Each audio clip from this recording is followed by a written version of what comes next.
ওসমান হাদি থেমো না তুমি, পথ যতই হোক আধার, হার মানে না যে মানুষ, শেষ জয় যে হয় তারা।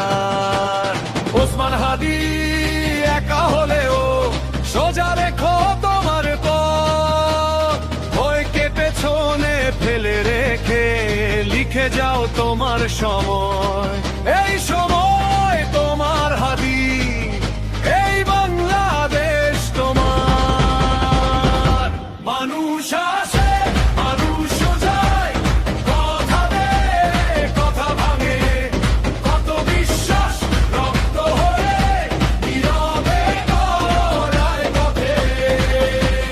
কিন্তু তুমি ছিলে অবিচল, সত্যে বিশ্বাসে অবিরল, নেতার মতো এক নেতা ছিলে তুমি, যেন এক হিমালয় অবিকল। ওসমান হাদি